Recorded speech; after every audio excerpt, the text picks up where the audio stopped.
She put a pot on she hair and gone. Them a the first one out on the dam.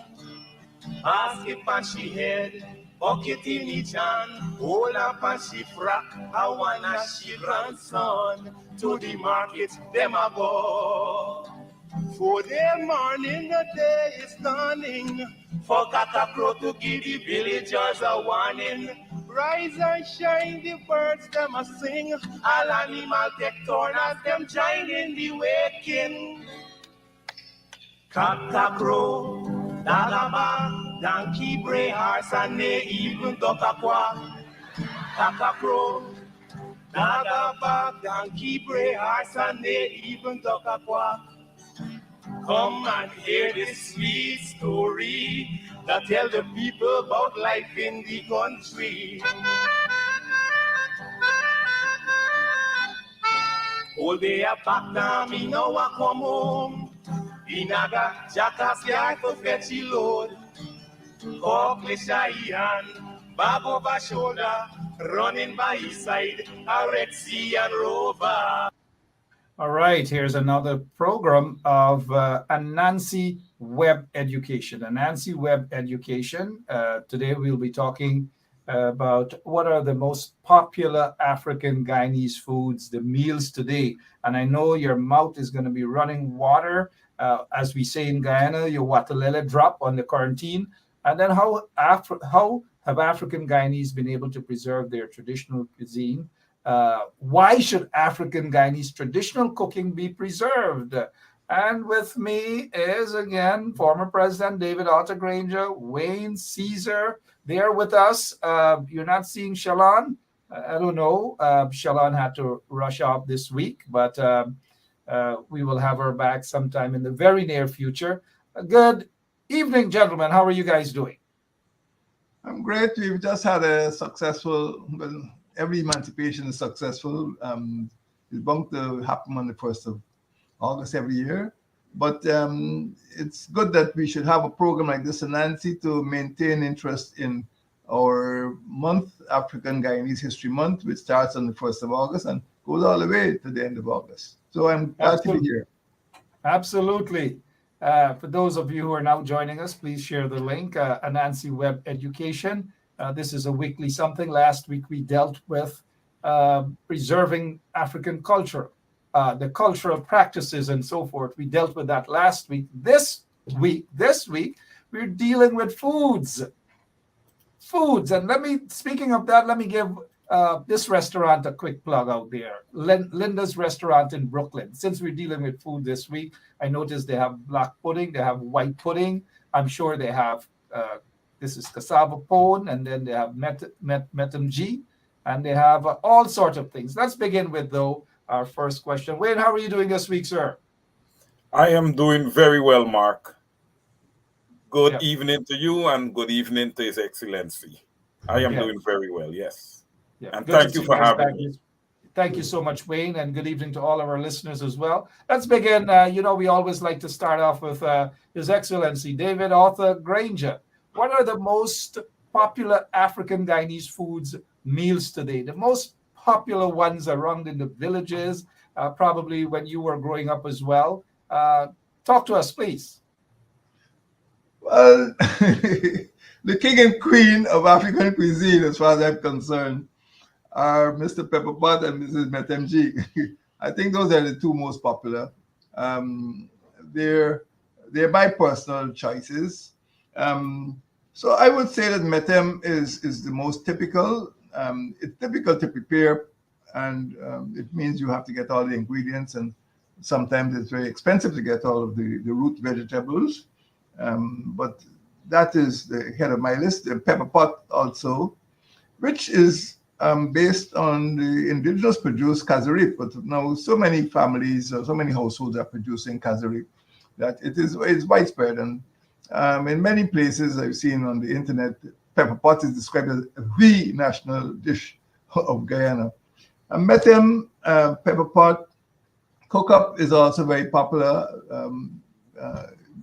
among all of the ethnic groups. Soups are still very popular in certain villages. people are bound to have soup at midday on Sunday. And these soups, of course, with a lot of vegetables and maybe some meat. Not to cut on that, but what's the difference between a metemg and a soup?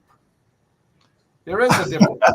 I don't think there's any difference, but many people would regard metem as a separate meal, sometimes maybe dry food, but a soup would probably have more fluid, I suppose. But metem, I think people prefer to eat the vegetables separately, and they would have some saltfish or some fried fish on the side, and maybe they could have some fufu. But I wouldn't say there's any difference to argue about. It depends on how heavy a hand your wife has, how much she puts in your plate. How much you contribute to go to the market. That's right, because things are expensive now. People are paying some fantastic prices for ground provisions and plantains.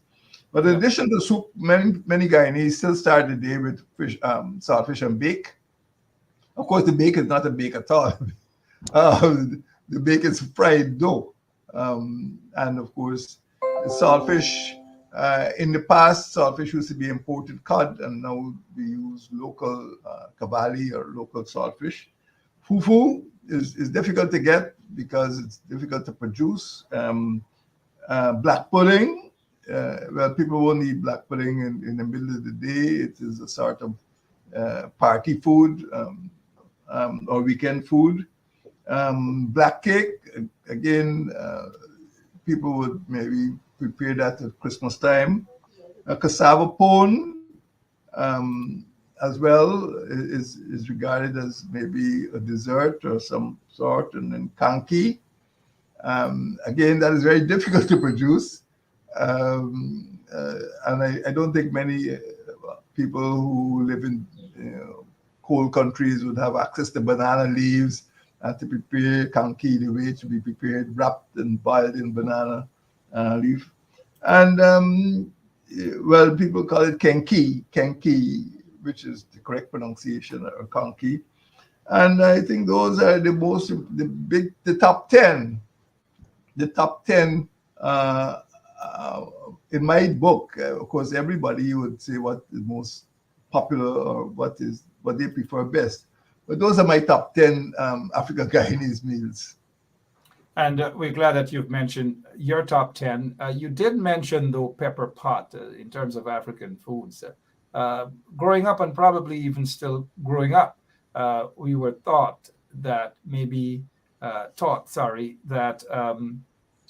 pepper pot is actually indigenous. I don't know. I wouldn't argue about it. I am not an expert in this matter, but I've spoken to indigenous people who suggest that they are more likely to eat something called tumo pot more frequently than pepper pot.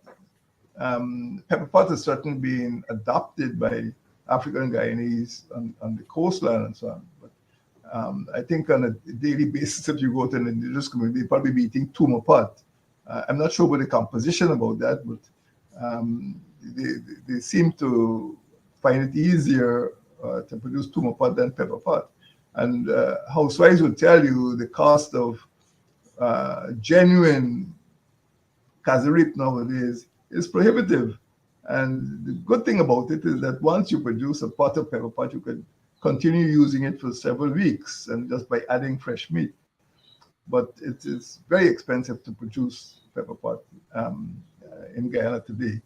But as I said, it is indigenous, and this is what happens, the syncretism that occurs in all cultures. That, for example, even in soups or metem, people might use dumplings made of imported wheat flour. So when we speak of metem, it doesn't mean that everything has to be, local, but certainly the tubers, the ground provisions tend to be local. Absolutely. Good evening to those of you who are now joining us. Let's head over to Mr. Wayne Caesar. Wayne, what are the most popular African Guyanese food meals today that you can just think of right now and your mouth run water, as we would say? Well, before I even get started, Mark, I'm already hungry. I'm extremely hungry just watching, the pictures of what you would have posted up there and hear Mr. Granger talking about all this stuff, man. Look at that. So, Mark, for me, and Mr. Granger really steal my thunder, man. He hit on everything there, every single thing. But for me, I like the cook-up rice. I am a big, big fan of cook-up rice. It doesn't matter whether it's black-eyed peas, and man, I love the split peas cook-up rice also. And the pigeon peas one is excellent too. Pigeon peas might actually be the most healthy of all three of them. I like the cook-up, and then of course the metmg. There's so many ways you can do that. You could have a little few boiled eggs at the side with some saltfish choker, or you can have fried fish like we have displayed on the screen right now. And the duff, I love the duff, man. And I usually ask my mother to put a tad more sugar in the duff so I could get a sweet taste from the duff, and it makes it so interesting, man. And I like my plantains green, but my mother, she still does the right plantains, so I'll still indulge just to make her happy. And I like everything in my metmg. The Edos are important. Edos is a good source of healthy blood. Of course, the cassava. And sometimes people tend to put a bit of okra in there. I'm not a big fan of okra in it, but I've seen that. Also, one of the things that I really like, and when you live in North America, Mark, when it comes to the winter, soup is essential. It's important. It gives you energy, and you're very cold in the winter. So a nice hot bowl of soup would suffice on some of those cold nights. So I love my soup. The dumplings, again, I want a bit of sugar in there, to give it that sweet taste. And there's a difference between soup and metmg, I think. I think soup is it's much more liquid based, while metmg, do have some liquid. It's a bit thicker, and it's less. That's the difference that I find between the two of them. And of course, duff is something like more of a bread type of thing, and dumplings is much smaller. So that's the difference I find between metmg and soup.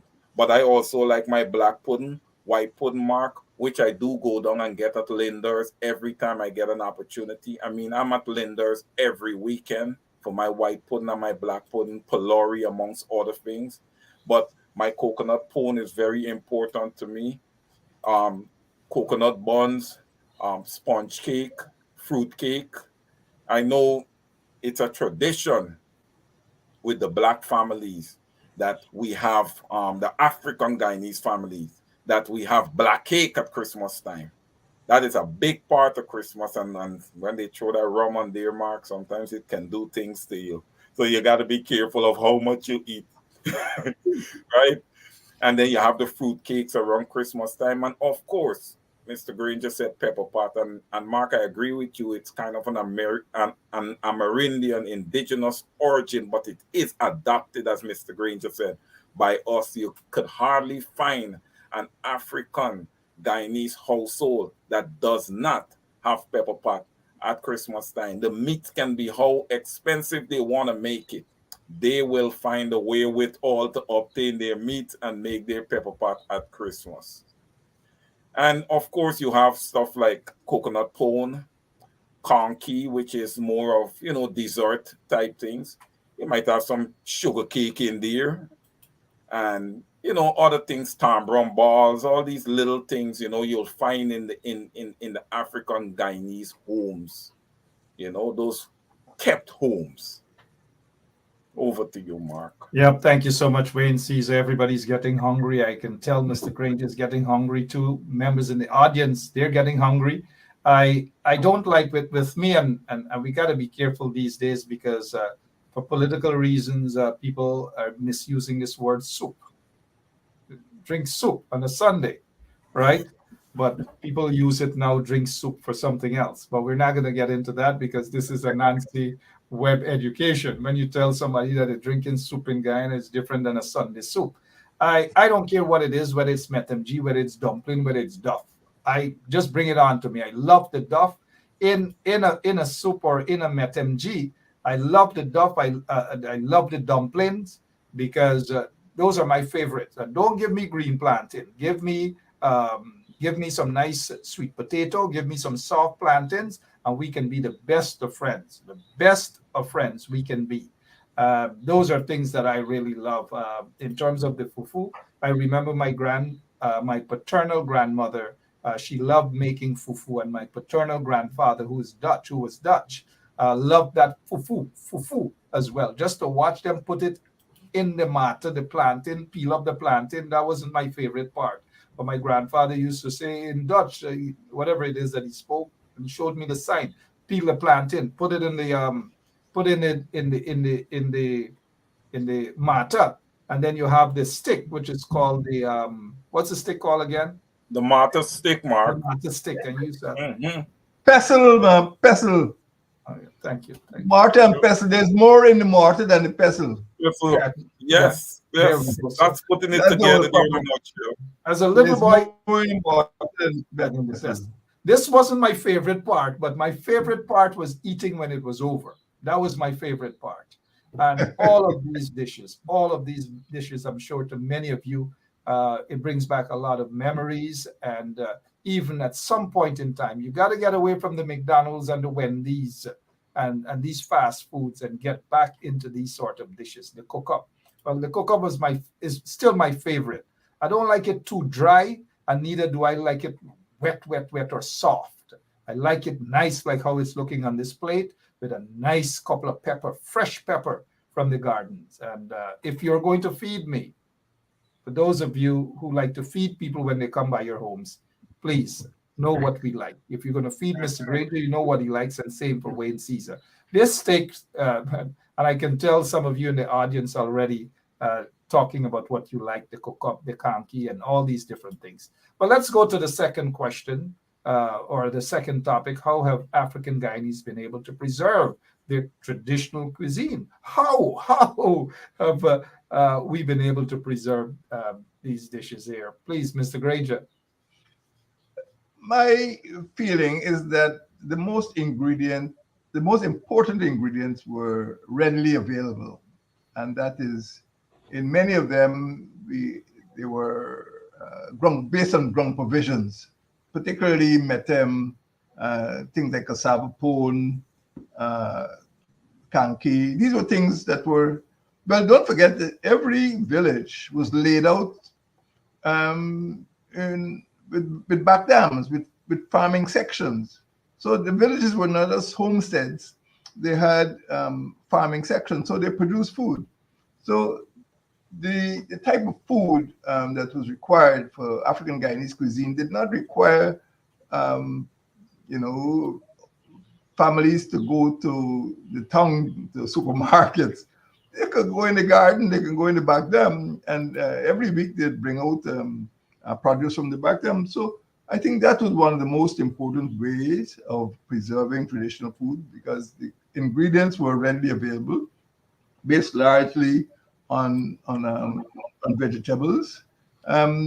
Secondly, and it's a pity, but it is true that most mothers were housewives, and of course families tended to be larger, and they provided what nowadays is called, unrewarded labor. And all day, mommy would be up early in the morning at the coal pot or the stove or the fire, cooking. And it meant that, daddy going off to work or the children going to school would be sure that meals would be provided. They didn't have to be given money to go and buy food on the road. Mommy would provide everything that you needed to eat. In my own case, I don't have a recollection of eating food outside of my home before I went to secondary school. All my food basically, maybe except for a beverage here or there, came from my mother's hands or my mother's kitchen. So when we look at the soups, when we look at the metemg, when we look at the the various types of side dishes like kanki or cassava pone. These things were produced in the home. You didn't have to go somewhere to buy them. They were home foods. And for that reason, the skills or the traditions were passed down from mother to child. And you could expect that up to mid-century or shortly thereafter, most wives were good cooks. And they bore the tradition. They were the purveyors of the traditions, from one generation to the next. So these three factors contributed to ensuring that African Guyanese cuisine was preserved as a tradition. And I think when people started to migrate and they got involved in 9-to-5 work and they had to catch the bus or the train, they didn't have time to either learn the skills or practice the skills. But it was preserved, and it's still preserved in the villages because that is what, in terms of the division of labor, that is what women knew best to do. And nowadays, of course, men are good cooks, but women were the best cooks and always have been.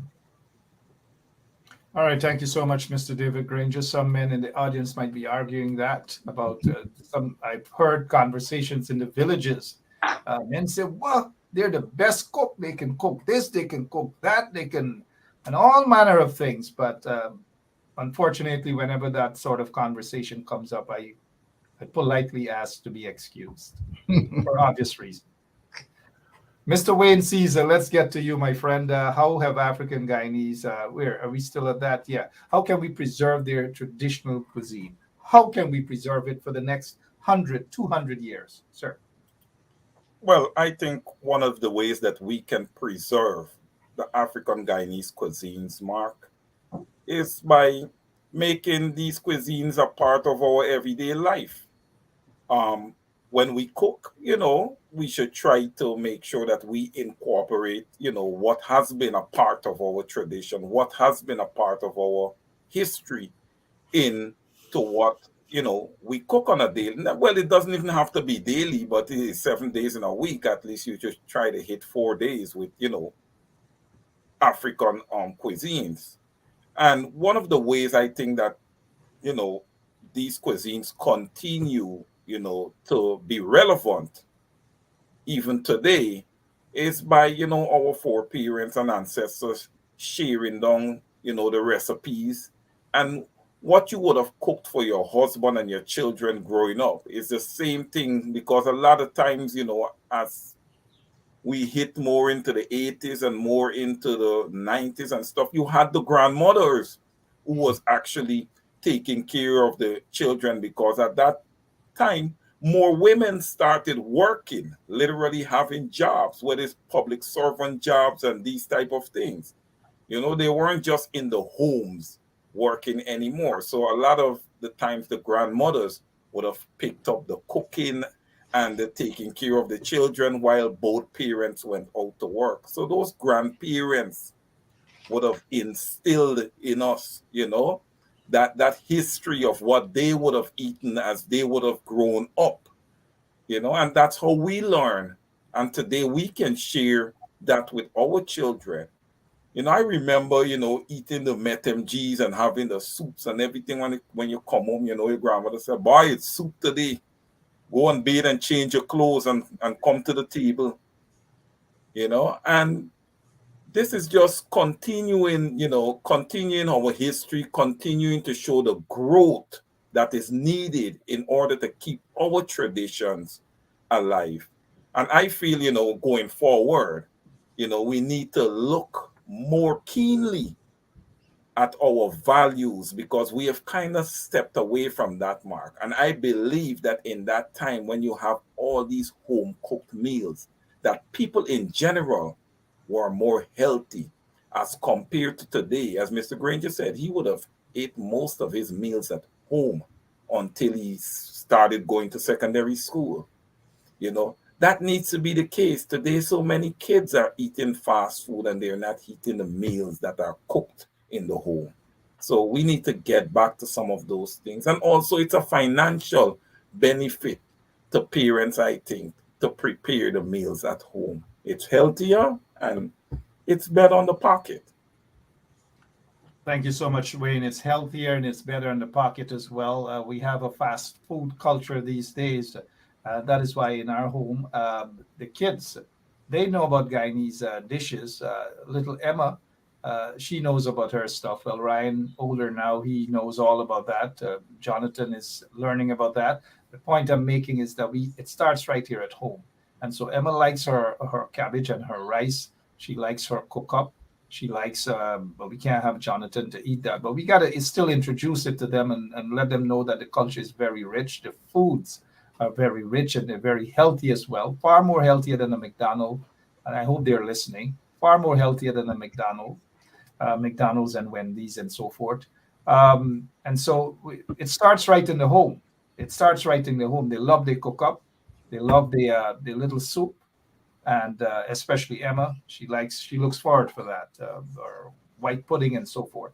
And this takes me now, and I'm really sorry to hear that Mr. Granger just ate at home and he didn't eat anything outside of the home. Well, we were big on that on the quarantine. We go all over and we eat whether it's leftover Chinese food as at the first Chinese restaurant. We were little rascals running around eating every single thing, not just at home. Right? But this takes me to our final question for today is, why should African Guyanese traditional cooking be preserved? Why? Why is it so important, gentlemen? Why is it so important to preserve it? And many of you in the audience as well can respond to that. Why is it so important to preserve it? Wayne, close off, please. Well, Mark, anything that is a part of you, you would want to preserve. Okay, and our foods are a part of us. It's a part of who we are, right?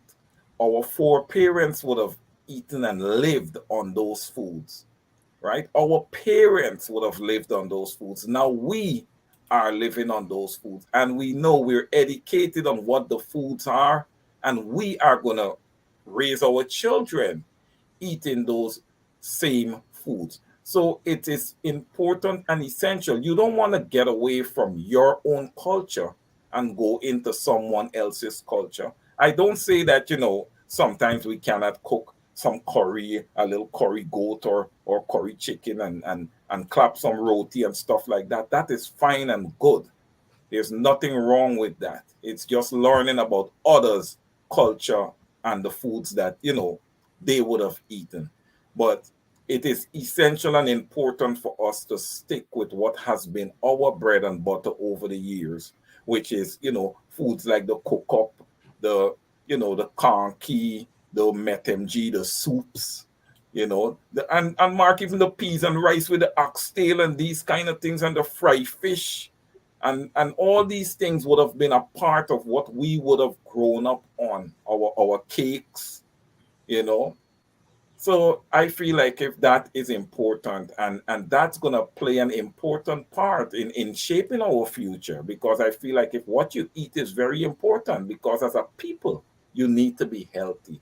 And the foods that we would have described for the most part are very, very healthy food. They're very nutritious. When you cook up, man, you're talking about nutrition there. When you have a metemg, you're talking about nutrition there. Cassava, Edos, you have your little saltfish, and everything is being prepped in the home, so you know what you're gonna eat. You know what you're gonna be putting in your stomach. And Mark, I saw you post Linder's there. That's a very, very good place to go to and eat because they do everything properly. Everything is done excellent. That's hence the reason I go there. Yeah. Thank you so much, Mr. Wayne Caesar. As we close off today's program on Anansi Web Education, it's all about foods this week. Last week, we dealt with the cultural aspect of things and preserving the culture and the traditions and so forth. Today is about food. We got to preserve it. and even something in the homes. We gather these little kids, especially those who are born in America, in the UK, wherever, Chinese parents, you've got to maintain this food culture. We have to. So in closing off now, Mr. Granger, you get to close off in the final inning here on today's program, Anansi Web Education. Why should African Guyanese traditional cooking be preserved? Mr. Granger, why? Well, there are good reasons. I can only add to what Wayne has said. There's an old axiom that you are what you eat, and Wayne tried to, well, he did show that there is a link between who we are and what we eat, and I believe that is so. And if you eat, junk food, you'll pay for it eventually. And the first lesson is that we eat healthy, and nobody could compare eating fresh ground provisions, in soups or metem with eating junk. Maybe junk is good for a few minutes, but it's packed with toxic chemicals, and those of us who pass through cancer would know that, it's very risky. So the less junk food we eat, the better. So the first reason, I agree with Wayne, is healthy eating. The second is food security. That every household was food secure. You didn't have people on the street begging for food or begging, to get money to go to some restaurant or something like that. Your food was available at home, and the home always had enough food. Even when friends come from the quarantine, come from Philippines, hungry people come from the rural areas, you always had food to give visitors. And that was a sign not only of hospitality, but the food, the fact that the homes were secure. It also provided employment. People would produce these commodities, these vegetables and meats and so on. And it's a form of enterprise that have these things on sale in the markets. So it helped the economy to turn around, that you can go to the market, the village market. And those days, a lot of the big villages had thriving markets. It stimulated enterprise. If you know that your chickens would sell in the market, you'd want to produce more chickens. If you know your ground provisions would sell in the market, you go to the back dam and you plant more ground provision, reap more ground provision, more fruit, and so on. And all of this helped to keep the village economies going. Many people felt that, village life was just a matter of drumming and soiree and so, but really, they were economic entities. And I pointed out at another occasion that one of the reasons why soon after emancipation, the men withdrew their wives from the plantation, from plantation work, was because the wives were able to keep kitchen gardens and actually produce commodities for sale in the market rather than staying, and they earn more. They earn more money by being off of the sugar plantations and producing food for the village, for the families to eat. So it was an economic entity. It was an economic decision. And unfortunately, some racists in Guyana continue to say that Africans, fled from farming, and they didn't like farming, they didn't like the field. But it's quite untrue. It's untrue to the point of stupidity, because the very reason that they pulled out of the plantations is that you can't eat sugarcane all day. And you went into your villages, you went to your village farms to produce food to eat. So it was a sound economic decision. It's a decision in terms of healthy eating. It's a decision in terms of enterprise. A decision in terms of the national economy. Because let me say this, maybe on another occasion we could deal with it. I can show you on this program a list of commodities that British Guyana was exporting 100 years ago to Trinidad and Barbados and Eastern Caribbean. Those days they used schooners, and they take tremendous amounts of vegetables and animals, out of Guyana. So it was part of the national economy. So it is important that African traditional cooking should be preserved because the cooking was based on an important part of the economy. That is the production of vegetables and meats. And of course, the activities, the transportation, and everything else that was concerned with the production of food. Food production is news. And if some of those traditions had been preserved, I think Guyana would be much more secure now than it really is, because I think we still import maybe 30 or 40% of the food that we actually consume. And unfortunately, because of political rivalries, when some of these proposals were made, in the Feed, Clothes, and House program in the 1970s, some of the proposals were scorned.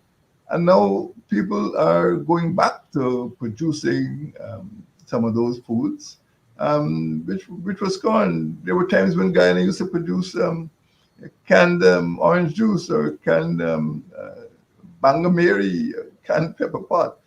And we need to go back to those days of self-sufficiency if we are to become truly food secure. So I agree with the proposal. I agree with Wayne entirely. We should preserve our traditional cuisine because the cooking supports a huge part of the economy. That is agricultural production. It supports agro-processing and it supports the livelihoods of thousands of households. Well said, David Granger, former president of the Cooperative Republic of Guyana. And we have Wayne Caesar with us, no stranger. Also, all of you out there in the audience listening from Guyana and outside of Guyana, thank you all so much. I know you're going to rush off and get something to eat, as I am about to do. I haven't had the cassava pone in a while. Conky, I haven't had that in a while. Well, cook up, I kind of against cook up, because when you eat it and it's there for 2, 3, 4 days, you got to go back and the same. Anyways, I'm sorry about that. Cook up, I love cook up, but I love the stale cook up as well. So lots of information today, and I hope that you guys have enjoyed the program and the teasing of the foods and so forth. But for those of you who want these sort of things, rush down to Linda's. Linda's restaurant and bakery. It's in Brooklyn. It's on Church Avenue, 5322 Church Avenue. And right opposite there, too, as you can just go quickly and get your hair cut. Not a Guyanese owned place. Just get your hair cut right over there in Brooklyn as well. Gentlemen, thank you all so much for your time, Mr. Granger, Mr. Caesar, and to members of the audience. Thank you all. God bless you. Have a great rest of the day. Thank you, gentlemen. Thank you, Mark. Thank you, Mark. Goodbye. Good night.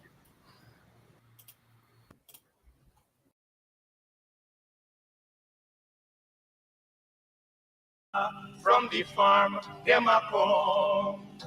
So now go down, but up the river. Some washing clothes, some folks are bathing at the water. Fisherman, they catch them a bring. From a canoe boat, man, them start offloading. Aymara, Kwakwari, Hail Baka Kuma Kuma, even Lokonani. Aymara,